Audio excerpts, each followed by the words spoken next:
Well, I mean, I'll just say, my players didn't even want me to talk to them after the game. You know, what do you want me to say at this point? Is some of the comments that I got, from my own players. I think they're fairly frustrated that we've, haven't been able to close these games out, and we're kind of finding new ways, maybe each game, to not be able to, to get a win.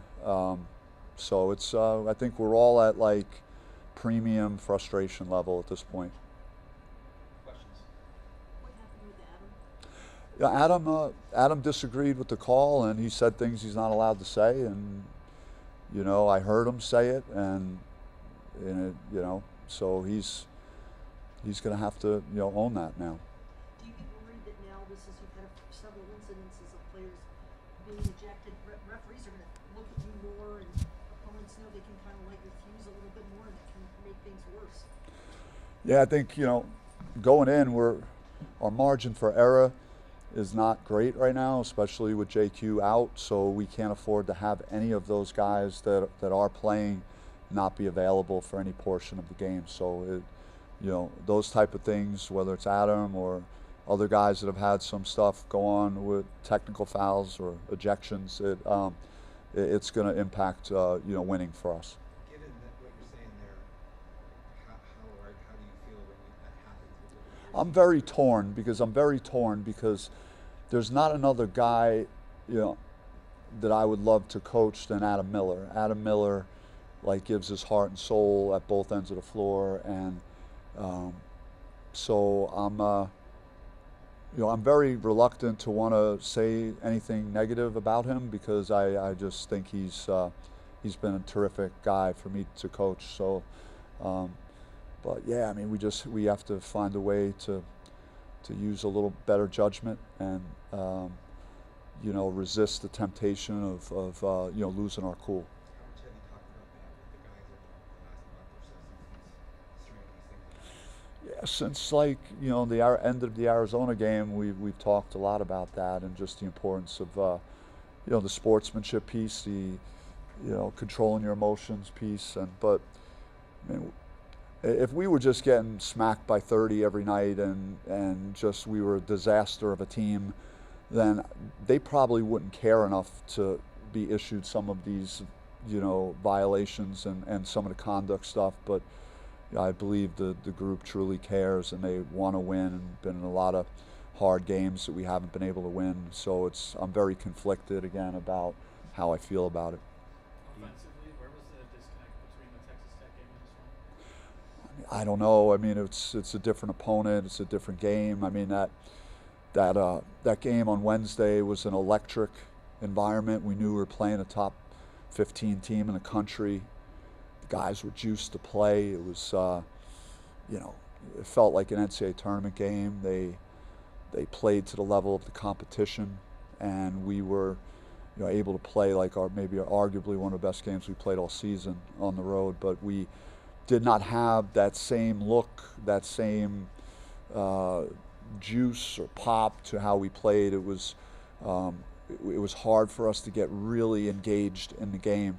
And they're a difficult opponent because they are just going to really grind you up. They're going to drag you through possessions. They're going to, it's going to be a bit of a rock fight. It wasn't the type of fluid up and down game. But yeah, I mean, we just, if you could just, I mean, we got to play without fouling. I think you're seeing, possibly the impact too of not having JQ is available. Like, teams feel like they could just attack the paint on us, and I mean, Tuesday is going to be no different. I can promise you that, the way Houston plays. But yeah, we have to do a better job of rebounding and playing without fouling. I mean, they shot 32 free throws, we shot 14, and there's really the difference in the game. Really, the made free throws, because we weren't able to play those guys without fouling them.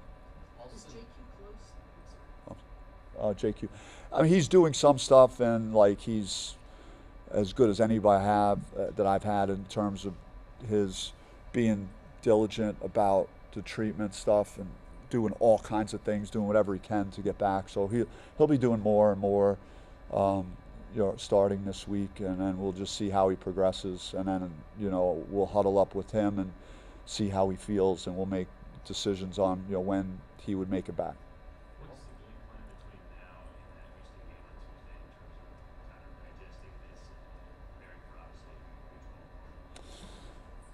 It's just, I told the guys, like, what are you going to do between now and Tuesday? Are you going to put your head down and feel sorry for yourself? All these close games, and, difficult ways that we lose. Again, Reynolds is a really good player, man. He's a really good player. He made a big shot. I mean, that thing hit the heel and dropped in. I mean, we're getting, some unfriendly bounces. We're shooting ourselves in the foot with some things too, like not capitalizing on, free throws late in the game, and some other things that I'm sure you all might think I'm referring to, with some of our late game decisions. And again, I can't wait to look at the out of bounds play to see if that was, clearly a violation. But those things really hurt when you don't give yourselves a chance to at least get a shot at the basket down 3 with 15 seconds left. Alston has played almost every single minute of the last couple of games with 46 on his 8. What about his just like drive and just how is he able to just sustain from playing such long games? Yeah, I mean, he asked to come out at one point. I told him no, so that was, I think, in the first half at some point. But he's just built that way. He's the shape, his physical conditioning, and just his efficiency with how he moves and plays, and so he doesn't seem to need to come out, and we really can't afford to take him out at this point, really. A couple more, and then we'll get BJ in here. Saw you guys bring in Phil Beckner the other day. What do you think the team took from him? Now, Phil's great. He's a great speaker. He's immediate, instant credibility with our players, the guys that he works with, and so he had a very powerful message, and it was I got some things out of actually his talk, and he's a true basketball guy, and some great stories about the guys he trains and what they do and how they approach taking care of their body, getting themselves ready to play, the film study, all the things that they do to become the great players that they are. So he gave behind the scenes stuff, and I think it's good for our players to hear things like that. One more. What is this team missing down the stretch of games? I mean, we're missing free throws.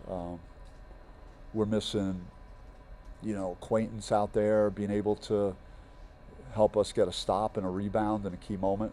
I think the one, pleasant surprise of, I hate to see anybody get hurt, especially the way JQ got hurt in that game, but what Sean Phillips has been able to do the last couple of games with JQ being out, I think he's taken a big step, and he's really turning a corner. So I'm happy. Maybe we get JQ back, and we get this thing right for the Big 12 tournament. We could try and make a run. All right, thanks, Coach. Thank you.